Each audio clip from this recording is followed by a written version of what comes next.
विधानमंडल सत्र के पहले आज यूपी कैबिनेट की बैठक हो रही है और कैबिनेट बैठक के लिए मुख्यमंत्री आवास में सभी मंत्री पहुंच चुके हैं। सीएम योगी की अध्यक्षता में आज होने वाली कैबिनेट बैठक में कई अहम प्रस्तावों को मंजूरी मिलने वाली है। आज की कैबिनेट बैठक में मानसून सत्र में पेश होने जा रहे अनुपूरक बजट के प्रारूप पर भी चर्चा होने वाली है। इसके अलावा कैबिनेट बैठक में वित्त, गृह, उद्योग, पर्यटन, नगर विकास, नागरिक उड्डयन, परिवहन, उच्च शिक्षा, तकनीकी शिक्षा, कृषि समेत कई विभागों के 32 प्रस्तावों को मंजूरी मिल सकती है।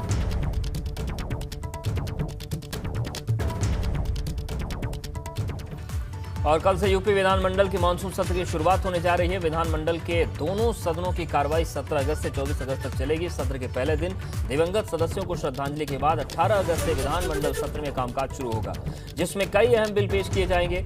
18 अगस्त को ही दोपहर 12:30 बजे अनुपूरक बजट पेश किया जाएगा। 19 अगस्त गुरुवार को मुहर्रम की छुट्टी की वजह से विधानमंडल सत्र की कार्रवाई स्थगित रहेगी। 20 अगस्त को सत्र दोबारा शुरू होगा। इसके बाद 21 और 22 अगस्त को शनिवार और रविवार का अवकाश रहेगा और सोमवार यानी कि 23 अगस्त को सत्र के विधायी कार्य होंगे। 24 अगस्त को अनुपूरक बजट पर चर्चा के बाद सत्र का समापन हो जाएगा। आज कार्य मंत्रणा समिति में भी और दलीय नेताओं की बैठक में भी हमने सभी लोगों से इस बात का आग्रह किया था कि सदन चलाने में सहयोग करें, सुचारू रूप से चले। सदन चर्चा का मंच है।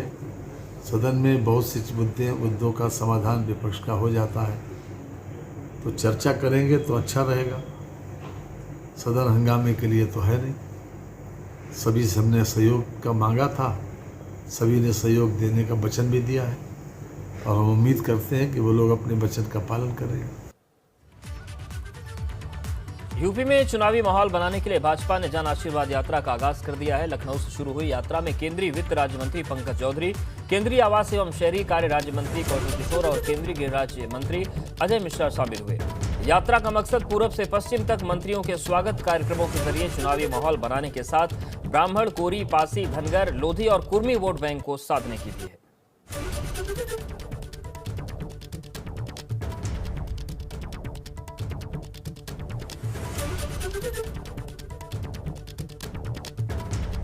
तो यात्राएं शुरू हो गई हैं। अनुप्रिया पटेल 18 अगस्त से यात्रा निकालेंगी। यात्रा का समापन 19 अगस्त को मिर्जापुर में होगा। तो कई जगहों से यात्रा निकल रही है। 18 अगस्त को एसपी सिंह बघेल की यात्रा फिरोजाबाद से शुरू होगी, मथुरा में खत्म होगी। भानु प्रताप वर्मा 17 अगस्त को ललितपुर से जन आशीर्वाद यात्रा की शुरुआत करेंगे। झांसी, महोबा, बांदा, चित्रकूट होते हुए 19 अगस्त को फतेहपुर में इसका समापन होगा।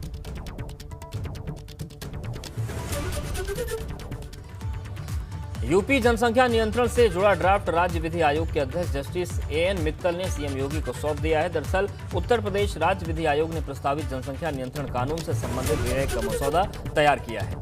इसमें बताया जा रहा है कि 2 से ज्यादा बच्चों के माता पिता को स्थानीय निकाय चुनाव लड़ने से रोकने की सिफारिश की गई है। साथ ही एक बच्चे के माता पिता को कई तरह की प्राथमिकता देने की बात कही गई है। बताया जा रहा है कि विधि आयोग की ओर से तैयार 260 पेज की रिपोर्ट में विभिन्न वर्गों की ओर से आए सुझाव शामिल किए गए हैं। ये विधेयक उत्तर प्रदेश जनसंख्या एक्ट 2021 के नाम से जाना जाएगा।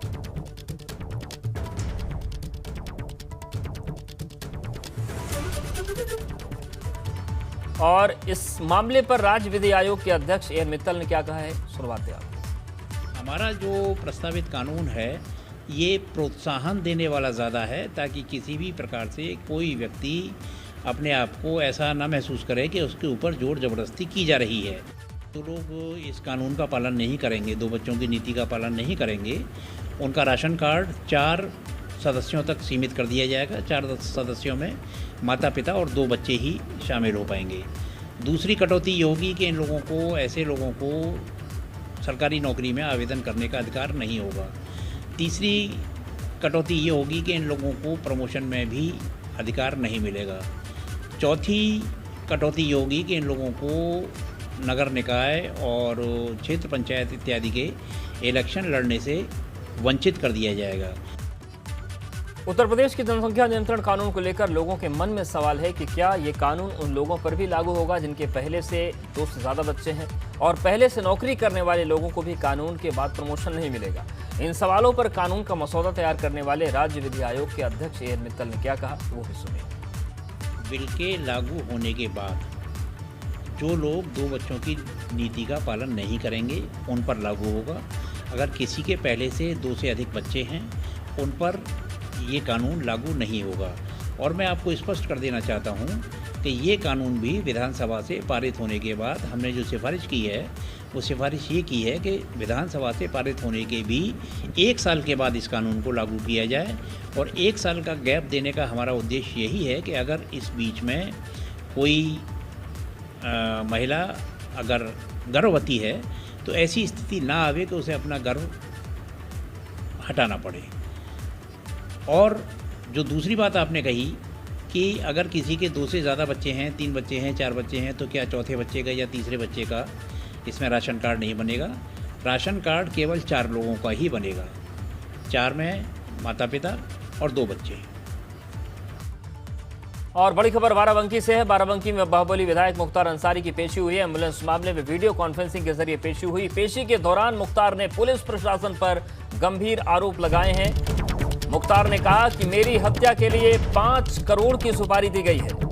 मुख्तार अंसारी की पेशी हुई वीडियो कॉन्फ्रेंसिंग की जगह के जरिए और मुख्तार ने आरोप लगाया है कि सुपारी देने की सूचना मुझे मिली है। हत्या करने वाले के सारे मुकदमे खत्म किए जाएंगे और जेल में आते हैं संदिग्ध लोग। गेट बुक पर कोई कार्रवाई एंट्री की नहीं होती है और सीसीटीवी के मुंह भी दूसरी तरफ मोड़ दिए जाते हैं। तो कई गंभीर आरोप मुख्तार अंसारी ने लगाए हैं। उसने कहा कि जेल में हो रही हत्याएं, गाड़ियों के एक्सीडेंट के नाम पर भी हत्या हो रही। विवेक हमारे साथ जुड़ गए। विवेक, मुख्तार अंसारी ने बड़ी गंभीर बातें कही हैं, क्या कुछ कहा है मुख्तार ने? जिस तरह से ये बातें सामने आ रही हैं उस तरह से ये गंभीर आरोप है। मुख्तार अंसारी का कहना है कि जेल में ही, बांदा जेल में इस समय वो बंद है और उनका कहना है कि कुछ ऐसे लोग हैं जो उनकी हत्या करने की साजिश रच रहे हैं और जेल में ही उनकी हत्या की जा सकती है। ऐसी ही आशंका पहले उनकी पत्नी भी जता चुकी हैं जब वो इसके पहले जब जेल में बंद थे यहाँ पर, और उसके बाद वो पंजाब की रोपड़ जेल उन्होंने अपने आप को वहां पर एक पुराने मुकदमे में वहां पर वो हाजिर हो गए थे। उसके बाद से वो पंजाब चले गए थे। तो वापस आने के बाद से लगातार ये भय बना हुआ है उनको कि जेल में उनकी हत्या कराई जा सकती है। और इस बात की उन्होंने आज जब कोर्ट में वर्चुअल पेशी हो रही थी तब इस बात को रखा है ताकि कोर्ट भी संज्ञान ले। और लगातार उन पर खतरा बना हुआ है। पहले भी जिस तरह से जेल में अभी हाल ही में वारदातें हुई हैं और बड़े माफियाओं की जेल में गैंगवार के दौरान हत्याएं हुई हैं, उससे आशंका जताई जा रही है। मुख्तार अंसारी को भी इस बात की आशंका है कि उनकी जान को भी वहां पर खतरा है। कोई ना कोई जो अपराधी हैं या उनके विपक्षी लोग हैं, जो उनके दुश्मन हैं, वो उनके ऊपर हमला करा सकते हैं, वो उनकी जान ले सकते हैं। इस बात को लेकर वो लगातार आशंकित है और मुद्दा भी उठाते रहे। उनकी पत्नी ने पहले भी एक पत्र भी लिखा था इसको लेकर। बिल्कुल, और देखने वाली बात होगी कि इस पर संज्ञान लिया जाता है या नहीं लिया जाता और किस तरीके से कार्रवाई होती है। शुक्रिया आपका विवेक, जानकारी के लिए, अपडेट्स के लिए। उत्तर प्रदेश में 9वीं से 12वीं तक के स्कूल आज से खुल गए हैं। इस दौरान स्कूलों में छात्र छात्राओं की संख्या कम रही लेकिन इनमें उत्साह जरूर दिखा। स्कूल में कोविड प्रोटोकॉल का पालन किया गया। टीवी स्क्रीन पर ये 3 तस्वीरें आप देखिए। पहली तस्वीर 9वीं से 12वीं तक के स्टूडेंट्स की है जिनके स्कूल आज से खुल गए। दूसरी तस्वीर 5वीं से 8वीं तक के स्टूडेंट्स की है जिनके स्कूल 23 अगस्त से खुलेंगे। वहीं तीसरी तस्वीर पहली कक्षा से 4वीं तक के स्टूडेंट्स की है जिनके स्कूल 1 सितंबर से खुलेंगे। कोरोना महामारी के कारण करीब 16 महीने बाद कैदियों से मिलने का दिशा निर्देश जारी होने के बाद आज जेल में मुलाकातियों की भीड़ उमड़ी। ये 4 अलग अलग तस्वीरें हैं। पहली तस्वीर लखनऊ जेल की जहां कैदियों से उनके परिजनों और जानकारों ने मुलाकात की। दूसरी तस्वीर गाजियाबाद जेल की है। तीसरी तस्वीर प्रयागराज जेल की है और चौथी तस्वीर मेरठ जेल की है जहां पर कैदियों से मुलाकात करने के लिए मुलाकातियों की भीड़ उमड़ पड़ी। आपको बता दें कि अब कैदियों से हफ्ते में 1 दिन 2 लोगों को मिलने की अनुमति दी गई है। हालांकि इसके लिए 72 घंटे के अंदर की RT-PCR की नेगेटिव रिपोर्ट देनी जरूरी है।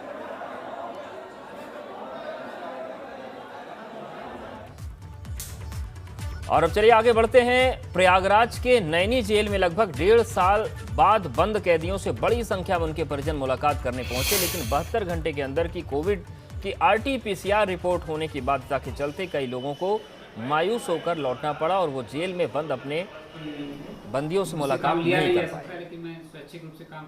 आज से शुरुआत हुई है कि आप मुलाकात कर सकते हैं। इससे क्या है कि हमारे जो पारिवारिक जो सदस्य थे वो ज़्यादा परेशान थे, घर के लोग परेशान थे क्योंकि अगर आप फ़ोन कॉल पे जो बात होती थी वो 2 मिनट के लिए और परिवार के एक सदस्य केवल, हम आप किसी को भी यहाँ लाके मिलवा सकते हैं, अपने परिवार के सदस्य 2 लोग को मिलवा सकते हैं। इसलिए ये कि अब हमारा परिवार भी मिल सकता है जाके उन लोगों से। उसी टाइम तो बहुत परेशानी थी मगर आज जो मिलाई हुई है बहुत अच्छी मिलाई हुई है। काफ़ी टाइम प्रशासन ने हमको दिया और हम कायदे से मिल के अपने बच्चे से आए हैं। देखिए, शासन ने मुलाकात के लिए एक लंबे अंतराल के बाद फैसला किया है कि कोविड-19 के वजह से जो मुलाकात बंद थी फिर से आरंभ हो। इसमें सबसे बड़ी शर्त यह है कि मिलने वाले के लिए RT-PCR रिपोर्ट नेगेटिव होनी चाहिए और वो 72 घंटे के अंदर की होनी चाहिए और उसकी आवृत्ति फ्रिक्वेंसी कम की गई है। सप्ताह में पहले अंडर ट्रायल बंदी से 3 बार मुलाकात कर सकते थे विचाराधीन बंदी से, अब जो है 1 ही बार कर सकते हैं और मिलने वालों की संख्या में कटौती करके 3 के बजाय 2 कर दी गई है। उत्तर प्रदेश की जेलों में बंद कैदियों की परिवार वालों से मुलाकात पर लगी पाबंदी वापस ले ली गई है। ये पाबंदी पर लगी रोक आज से ही वापस ली गई है। आज से जो परिवारजन हैं वो जेलों में बंद अपने कैदियों से मुलाकात कर रहे हैं। पिछले साल मार्च महीने से ही रोक लगा दी गई थी, हालांकि नियमों में थोड़ा बदलाव किया गया है। अब जो परिवार के लोग हैं वो विचाराधीन कैदी से हफ्ते में सिर्फ 1 बार मुलाकात कर सकते हैं। अधिकतम 2 लोग ही मिल सकते हैं, जबकि जो सजा याफ्ता कैदी हैं उनसे महीने में 1 बार मुलाकात हो सकती है।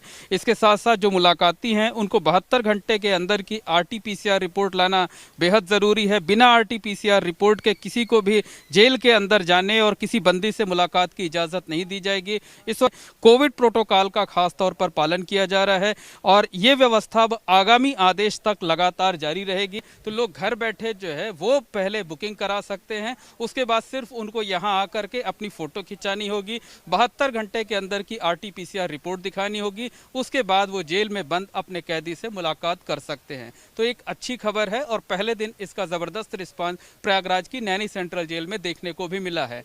कैमरामैन रोहित श्रीवास्तव के साथ मोहम्मद मोइन, ABP गंगा, प्रयागराज। कानपुर के माल रोड पर अचानक पेयजल सप्लाई की पाइपलाइन फट गई, जिसके बाद 3 से 4 फुट तक ऊंचा फव्वारा फूट पड़ा, जिससे कुछ देर के लिए हड़कंप मच गया। हालांकि गनीमत रही कि कुछ अनहोनी नहीं हुई। फिलहाल इसकी जांच के लिए एक टेक्निकल कमेटी गठित की गई है। आपको बता दें कि कानपुर का पॉश इलाका है और यहाँ पर बड़े बड़े होटल और शोरूम हैं। JNNURM की योजना के तहत कानपुर के गंगा बैराज से पूरे शहर में पीने के पानी के लिए पाइपलाइन डाली गई थी, जिसे लेकर भ्रष्टाचार के आरोप लगते रहे। इस बीच मेयर प्रमिला पांडे का कहना है कि योजना पिछली सरकारों में शुरू हुई थी, जिसमें पाइपलाइन डालते समय बीच बीच में गैप छोड़ दिया गया। भाई अब जब वो बिगड़ा हुआ जो काम है, जो बिगड़ा हुआ कार्य है, उसको तो मैं इतना पैसा संसाधन कई 100 करोड़ का प्रोजेक्ट है, तो उसको हमने इस बार जो हमारा 15वें का पैसा आया है उसमें हमने ये कहा अपने नगर आयुक्त साहब से कि इसमें भाई पूरे शहर की पाइपलाइन एक साथ नहीं होगी क्योंकि उसमें बड़ा पैसा लगेगा, तो हम क्यों नहीं एक एक वार्ड का करके उसमें जुड़वाएं। ये कार्य भी मैंने कल से चालू कर दिया। बलरामपुर में समाजवादी पार्टी ने अनोखा प्रदर्शन किया है। पूर्व मंत्री डॉक्टर SP यादव की अगुवाई में सपा कार्यकर्ताओं ने शासन प्रशासन के विरोध में बदहाल सड़क पर धान की रुपाई शुरू कर दी। दरअसल फुलवारिया बाईपास के करीब बलरामपुर गोंडा मार्ग पर भारी जमाव से लोग परेशान हैं, जिसे समाजवादी पार्टी ने मुद्दा बना दिया है और बड़ी संख्या में सपा कार्यकर्ता और पदाधिकारियों ने सड़क पर धान की रुपाई शुरू कर दी। देखिए 2 तस्वीरें आपके सामने, बदहाल सड़क थी और वहां पर विरोध के लिए धान की रुपाई कर दी।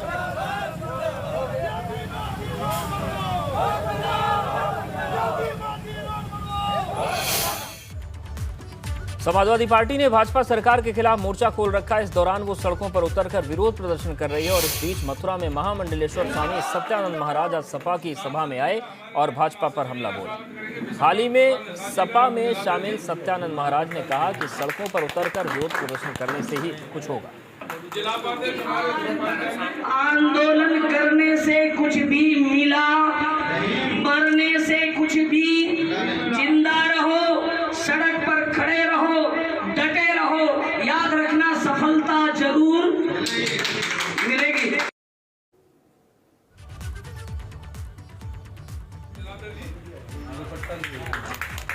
अपने विवादित बयान से हमेशा चर्चा में रहने वाले संभल के सपा सांसद डॉक्टर शफीकुर रहमान बर्क ने इस बार तालिबान की तरफदारी कर दी। शफीकुर रहमान का कहना है कि ये तालिबान की आज़ादी का मसला है, कोई आज़ाद होना चाहता है तो ये उनका हक है। देखते हैं कि हमारा देश जब अंग्रेजों के कब्जे में तो सारा हिंदुस्तान आज़ादी के लिए लड़ रहा था। अब वहाँ का भी अब अमेरिका ने कब्जा कर रखा, पहले रशिया में था, जगह जगह उनका भी कब्जा, वो भी आज़ाद रहना चाहते, अपने देश को आज़ाद कराना चाहते।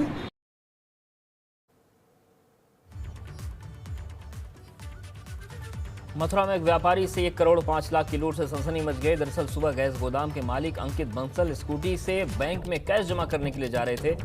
उसी दौरान बाइक पर सवार 4 बदमाशों ने गन पॉइंट पर उनसे 1 करोड़ 5 लाख रुपए लूट लिए। बदमाश बाइक पर सवार थे। मामला नगर कोतवाली क्षेत्र का है। दिनदहाड़े हुई इस लूट से जिले की कानून व्यवस्था पर सवाल उठने लगे हैं। फिलहाल पीड़ित के तहरीर के आधार पर पुलिस मामले की जांच में जुटी है। पुलिस सीसीटीवी फुटेज के आधार पर आरोपियों की तलाश कर रही है। पूरे शहर में नाकाबंदी कर दी गई है। बदमाशों की तलाश के लिए 5 टीमें लगाई गई हैं। गैस गोदाम मालिक से भी पुलिस पूछताछ कर रही है। क्योंकि घटना बड़ी है इसलिए मैं खुद भी यहाँ आया हूँ और कोशिश यही करेंगे कि हम इसको प्रॉपरली ट्रेस करें, क्रिमिनल्स को पकड़ें, सारी उनसे रिकवरी करें और उनकी जो मोटरसाइकिलें यूज़ हुई हैं वो भी बरामद करें। और इस पूरे घटना में अगर उनको किसी तरह की कोई भी मदद करता है, चाहे वो उनका रिश्तेदार हो या मददगार हो, वो भी इस केस का मुलजिम बनेगा। मैं 1 करोड़ 5 लाख रुपए लेके सर अपने घर से चला था बैंक के लिए, SBI बैंक के लिए। बैंक ऑफ जी चौकी बाग बहादुर के सामने गली में से SBI जाना था मुझे। 4 बदमाश थे 2 मोटरसाइकिल पे, तो उन्होंने मेरे पास तमन चला आके थैले सर लेके चले गए। कितना पैसा था? 1 करोड़ 5 लाख था सर।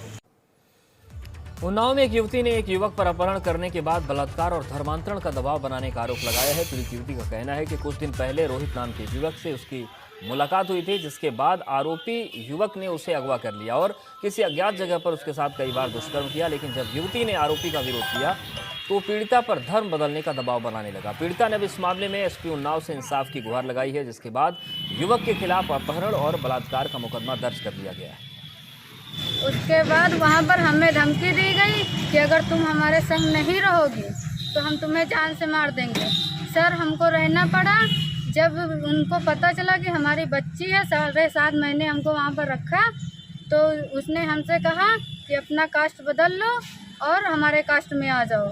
जब हमने वहाँ से मना किया, उसने नाम हमको वहाँ पर